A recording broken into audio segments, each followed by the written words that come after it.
when did medical credentials become social media following, or vice versa? Like these social media influencers that are not healthcare providers, they don't have licensure. They absolutely do say some things that are incorrect, that goes against science, that goes against. The streak is really what you're describing. It's protecting the sanctity of the streak. I've done this so many times. Even if I don't feel like I want to do it, I'm going to keep doing it because it's a streak. We've got patients. This is a new phenomena for us. We've been bringing Tucker. He just came in here because when he comes to the clinic, he has to come back here and say hi. We bring Tucker, my doodle, in, and patients now are showing up with treats. They're coming just to see Tucker, and they'll do physical therapy because they're here. I would guarantee compliance goes up. Show up rates go up, cancellations go down just because they want to come in and pet Tucker. I mean, like there are so many ways to approach this.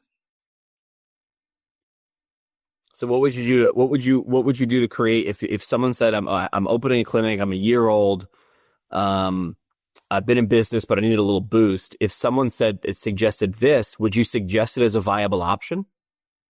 100%. Yeah, let's pick something to build the community around, to establish the streak of showing up. We know that it doesn't matter what you do. I don't care if you're doing glute sets or if you're doing manual therapy or if you're doing heavy deadlift. I don't care. Do something. You can't do it if you're not here. So let's get you here. Let's get you in the door. We've got Dale and Don out there who are bringing their joke books, and like that's a major consistent streak that has been going on for years and years and years here. Build a streak around whatever you want, but find something to build the streak around and build a community around. This leads me sort of to something I was planning on talking about, but I just felt like it fit. And I think we've brought up this strategy before, was Panera Bread. Panera Bread offers $11.99 a month unlimited coffee. And if you work or live anywhere near one and you drink coffee and you love talking about, I feel like coffee people love talking about coffee and how much they love coffee. Unlimited coffee for Panera Bread at some point. I mean, I know coffee is relatively, when you do it at scale, relatively inexpensive to prepare and sell. But they've talked about how it's been $1 million or $1 billion idea because it builds consistency. If I go there to get coffee, do you think people walk in to get coffee and then they don't get their lunch, or they're not getting the next thing that they're doing?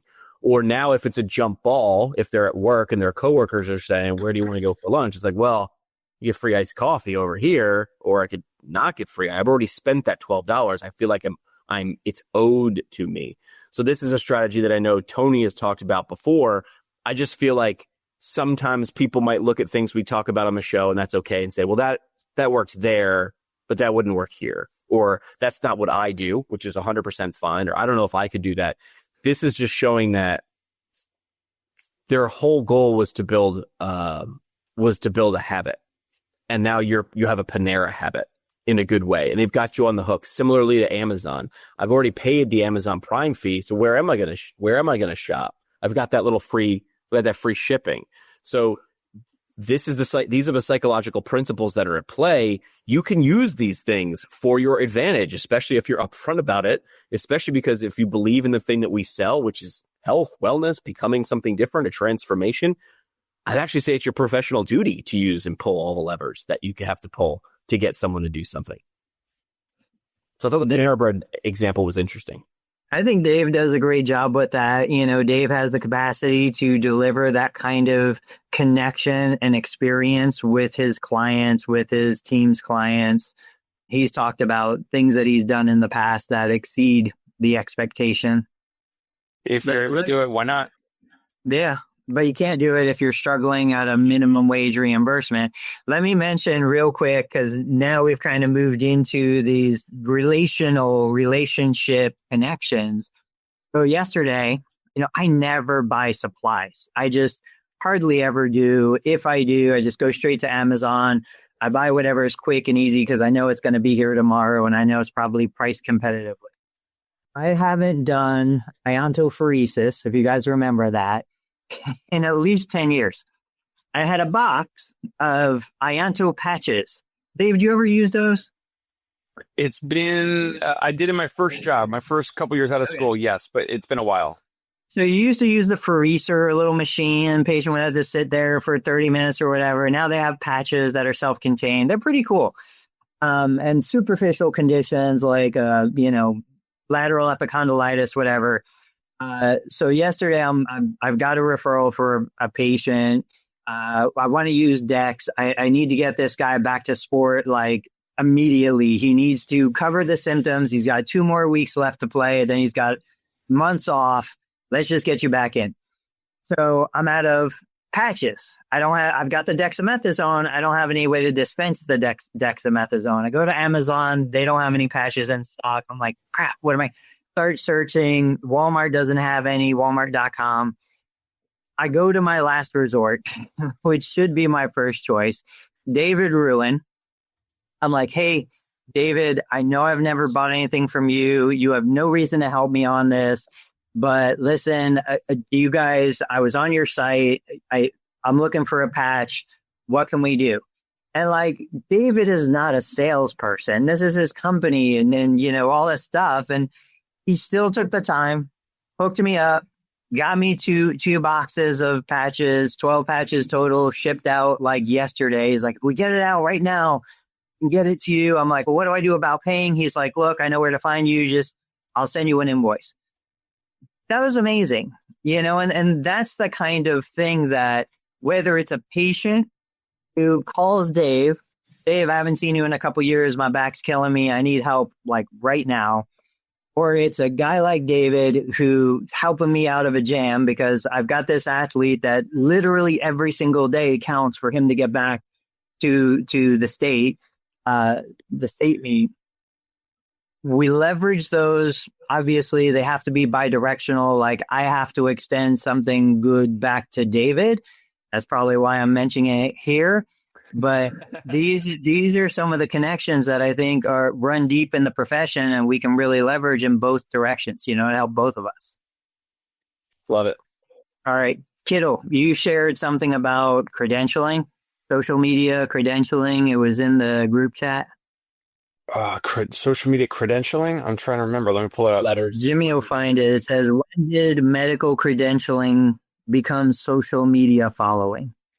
Oh yeah. So did you guys watch that? If not, I can just give you a quick rundown. Did you see that Give video? us the rundown. So the rundown was someone who posted a video talking about how the healthcare providers, physical therapists, physicians, nurses, all that are the ones that have like the training, the licensure, the background. They went through the schooling, all that for whatever it is, all the conditions, diagnoses, treatment, all that type of stuff. Any medical terminology.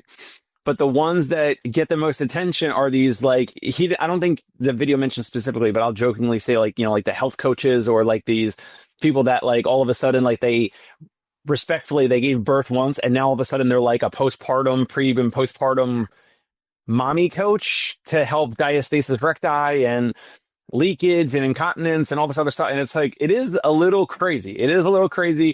That there's pros and cons. One is like, it's kind of interesting and cool that like you could, if you have great content, like Tony does, if you have great content, you generate a following over time because you put in the time and the effort and you recorded videos and you put it out there and all that, you generate a following, then you can sell courses or coaching or supplements or products or just affiliate codes and Amazon affiliate codes or whatever. But that's not what we're all taught and trained, and that's not what healthcare providers typically do until they have a practice or a business or they want to get in front of the camera more, because that's just not what that's not our intent, and that's not typically our skill set as a whole. Tony and Jimmy and many others have done really, really great with this over time. But this is basically what the video is saying is like, when did medical credentials become social media following or vice versa? Like the social media influencers that are not healthcare providers, they don't have licensure. They absolutely do say some things that are incorrect, that goes against science, that goes against proven. Weird. So I don't know where do we go from there? I mean, what's the solution other than like what we're doing? We're getting physical therapists to get out like Jeremy Sutton and do more video content, put out, reach more people, help impact more people. there's definitely, I feel like there's more now than ever, physical therapists and physicians and other nurses, nurse practitioners, DOs, MDs, all these folks, more than ever now, getting on social media. I've followed a ton on Instagram that are like New York City physicians and healthcare providers, and many of them, whether it's neurologists, headache specialists, orthopedics, surgeons, like many of them are getting on social media, putting more videos out there. So that's great. That's amazing. I don't know who's forced them, if they're doing it, if their team's forcing them to do it. We all know that it can help with marketing. We all know that it can help with impacting more patients, putting out the correct information. I think will always win out. But I feel like healthcare has certainly lagged compared to these independent health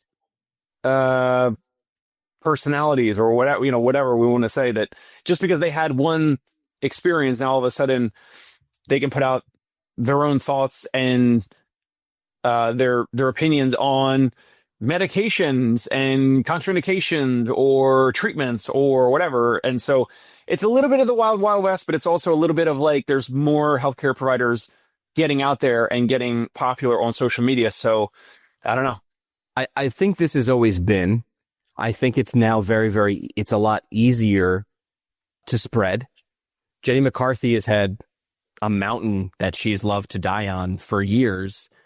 And for some reason, we know the reason. She kept getting put on TV because she was Jenny McCarthy and she was a little crazy, but people knew who she was. There was familiarity, right? Familiarity breeds contempt.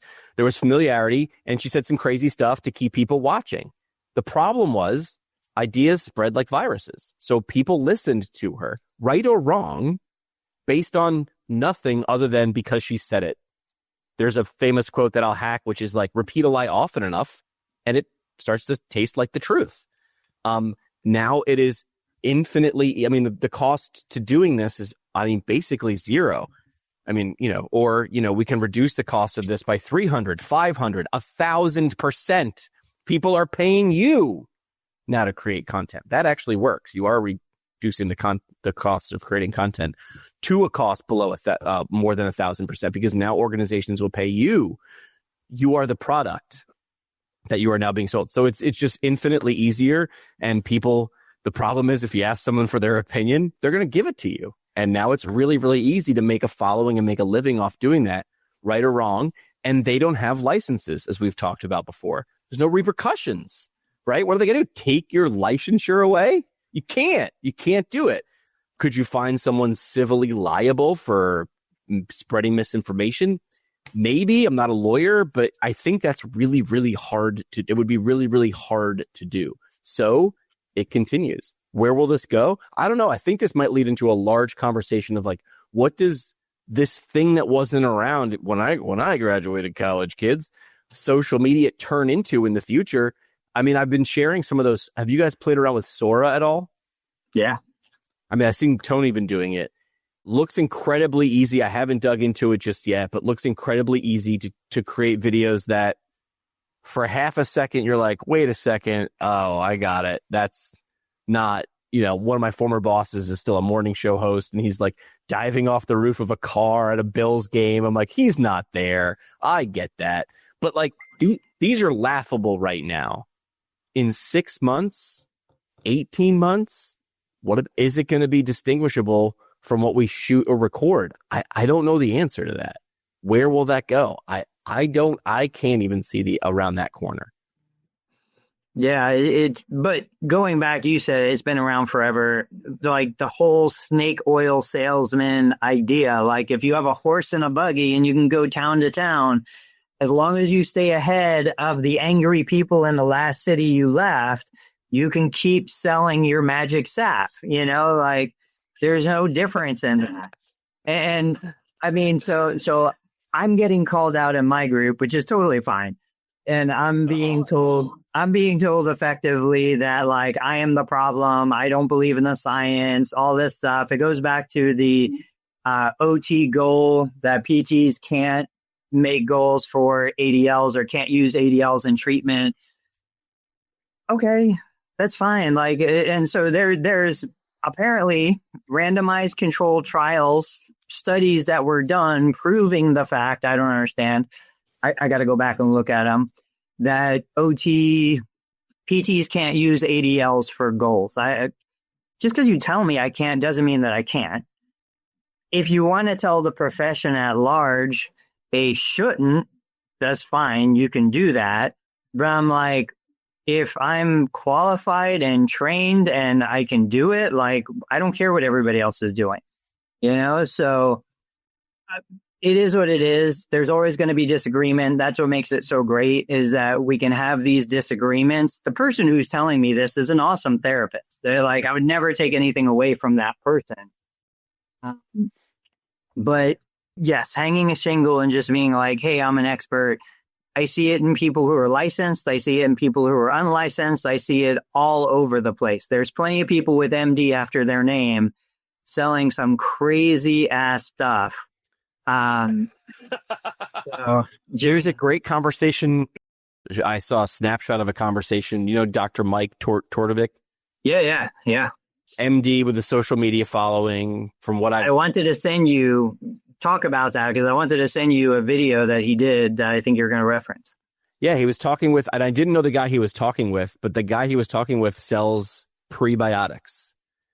And Mike he was saying, I have 13 million followers on this channel, and I don't sell them. I could sell them prebiotics, but I don't. Why? And essentially, he was like trying to talk this guy off a ledge.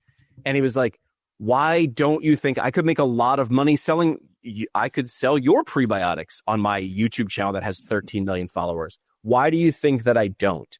And the guy was like, it was like a therapy session. He's like, well, I guess you don't believe in them. He goes, the science hasn't proved a consensus of my colleagues that this is a good idea to tell people at mass. And he's like, well, that's what you believe.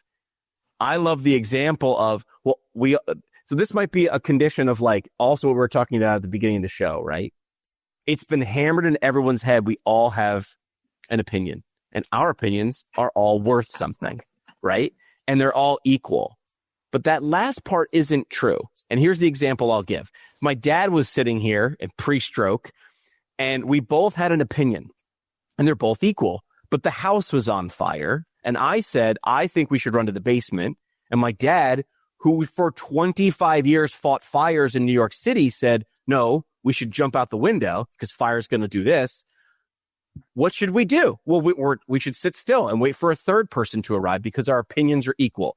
No, some opinions aren't equal. In that situation, we should listen to the firemen, right?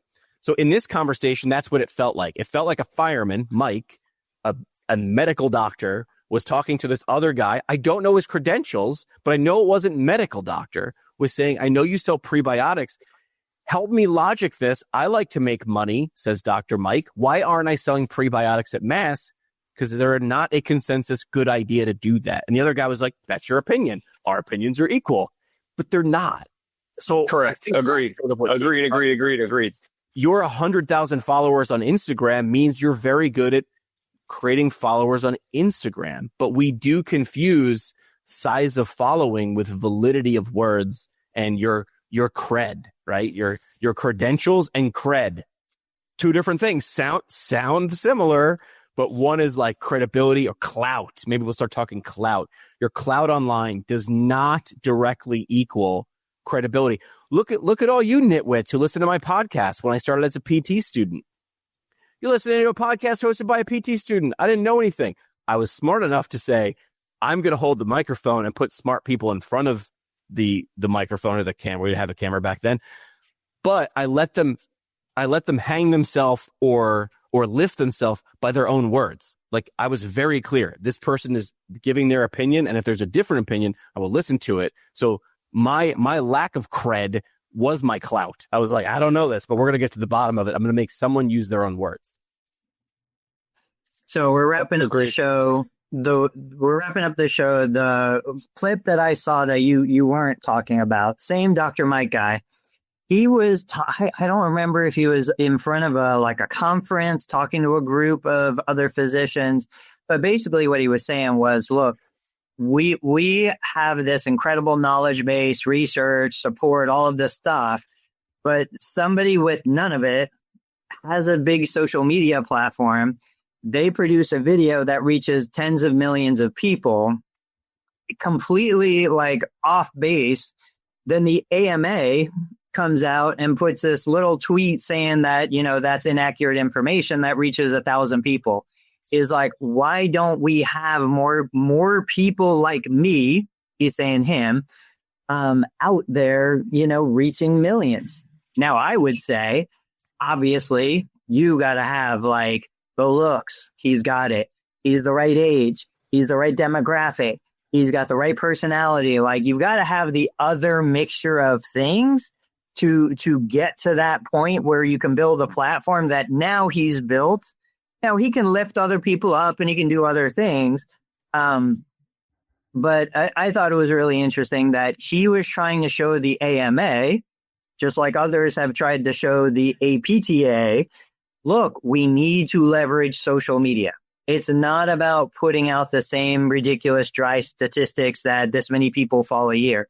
It's about engaging and storytelling and connecting with humans and making the content something they want to hear and they're seeking out. The irony, large organizations get nervous when the idea is push publish a lot. Yeah. They confuse slowness of speed with safety. Well, let's get 50 people to look at this to make sure this is okay, because we understand what Spider-Man said, with great power comes great responsibility. If we say it and we're wrong, it could echo and we can't wipe that off. I agree with that. So then how have great news organizations been able to publish multiple times a day or week or month and they still have credibility? That's where I said this years ago, and I just stole it from someone else. I need your organization to become a media company. I need you to understand that. And I don't know that they will. I don't know that enough of them will, enough of the good ones will. I hope that the APTA does, but this breaks my heart too. I won't say who it is, but I see great companies saying, we need to be on media. Let's double down. And they want to do like a funny dance. And they're like, let's triple down on the cute. Because Dr. Walke here is right. Algorithms reward engagement, not accuracy. So that's the safe thing. Let's do this. Let's do the cute thing. And we don't have to talk about the real thing. The only thing I'll push back on, Mike is a handsome dude. He is well-spoken. He is smart. I think it's in reverse order of why he's successful. I think he was consistent, smart, picked the right topics, and he's well-spoken and a good-looking dude. So I will not say none of those things don't help. I think the fact that he showed up early, if he did 3 videos a month, he wouldn't be where he was. He quadrupled down on that. I think most organizations are so scared of this that they don't do anything. All they do is publish Marvel movies over and over again. Let me show you the the camera zooming, all those things. That doesn't do anything. It doesn't. The person is listening to the 30-minute diatribe on which prebiotics they should take because they're tired. I don't see it getting better. Gosh, I've gone from being optimist to a pessimist. And just parting shot, Dave, you're up. Parting shot. I like the theme of chatting about this, specifically about the unlicensed, basically uneducated folks on social media that just put out a ton of random thoughts and videos and opinions, typically not really backed by anything other than their own one-person experience, versus the challenge of the slow, big, risk-averse organizations and companies and hospitals. And those two, one has no hesitation. One side has no hesitation to hit publish, and the other side has like significant hesitations to hit publish. And that's why we're where we're at. Hey, it's Dave Kittle. Are you a healthcare business owner or physical therapy practice owner who is looking to figure out your succession plan or exit strategy? We might be able to help. And in fact, we may be interested in acquiring your practice. If you're interested, you can reach out to me. Shoot me an email at dave@conciergepainrelief.com. That's DAVE at CONCIERGE painrelief.com. Or you can call me at any time, 646-781-8884.